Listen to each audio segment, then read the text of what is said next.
नमस्कार आणि स्वागत आहे आपल्या सर्वांचं विश्व विशाल न्यूजमध्ये।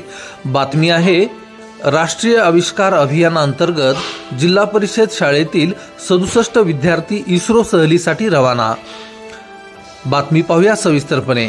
विद्यार्थ्यांनी संशोधक वृत्ती बाळगून नवीन क्षेत्रामध्ये नाविन्यपूर्ण काम करण्यासाठी प्रयत्न करावेत, तसेच या सहलीचे अनुभव लेखन करून जतन करावेत, असे आवाहन जिल्हा परिषद अध्यक्षा अर्चनाताई राणा जगदीशसिंह पाटील यांनी केले।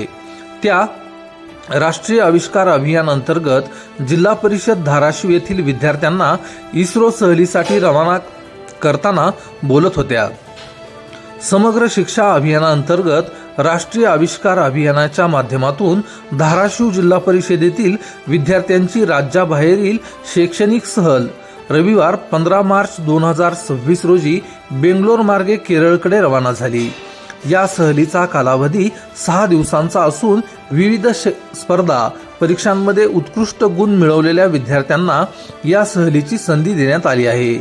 या सहलीमध्ये प्राथमिक व उच्च प्राथमिक शाळांमधील 45 विद्यार्थ्यांचा समावेश असून त्यामध्ये 25 मुली व 20 मुले आहेत। तसेच माध्यमिक स्तरातील विविध स्पर्धा परीक्षांमध्ये उत्कृष्ट गुण मिळवलेल्या 22 विद्यार्थ्यांचाही यामध्ये समावेश करण्यात आला आहे। अशा एकूण 67 विद्यार्थ्यांचा या शैक्षणिक सहलीत सहभाग आहे। राज्याबाहेरील या सहलीचा मुख्य उद्देश विद्यार्थ्यांना ऐतिहासिक, सामाजिक आणि वैज्ञानिक स्थळांची प्रत्यक्ष भेट देऊन त्यांच्या ज्ञानात भर घालणे व संशोधनाची आवड निर्माण करणे हा आहे।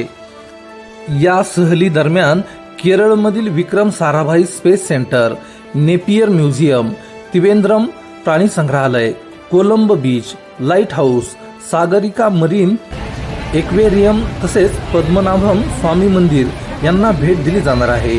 याशिवाय बेंगलोर येथील विश्वेश्वरय्या म्युझियम, उच्च न्यायालय आणि विधानसभा भवनालाही विद्यार्थी भेट देणार आहेत। यावेळी अध्यक्षा अर्चनाताई राणा जगदीशसिंह पाटील म्हणाले की आमच्या शालेय जीवनात अशा सहलींची संधी मिळाली नव्हती, मात्र जिल्हा परिषद शाळांमध्ये शिकणारी ही मुले भाग्यवान असून त्यांना केंद्र शासनाच्या राष्ट्रीय आविष्कार अभियानामुळे राज्याबाहेर जाऊन प्रत्यक्ष अनुभवातून ज्ञान घेण्याची संधी मिळत आहे।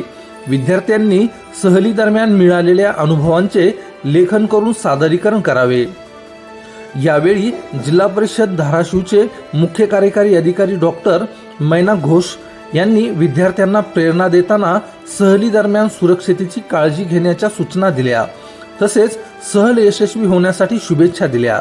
या प्रसंगी शिक्षणाधिकारी प्राथमिक रवींद्र खंदारे, शिक्षण विस्तार अधिकारी दत्तप्रसाद जंगम, कार्यक्रम समन्वयक सुनीता काटकर, संशोधन सहाय्यक तेलंग सर, कनिष्ठ अभियंता सुजित गरड, राम राऊत आदी उपस्थित होते।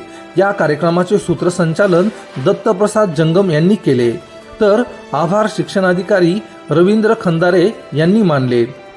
यावेळी अध्यक्षा अर्चनाताई राणा जगदीशसिंह पाटील, मुख्य कार्यकारी अधिकारी डॉक्टर मैना घोष आणि शिक्षणाधिकारी रवींद्र खंदारे यांच्या हस्ते सहलीच्या गाड्यांना हिरवा झेंडा दाखवून विद्यार्थ्यांना मार्गस्थ करण्यात आले। अशाच नवनवीन बातम्या पाहण्यासाठी आपल्या आवडत्या विश्व विशाल न्यूजला सबस्क्राईब करून बेल आयकॉनला नक्की क्लिक करा।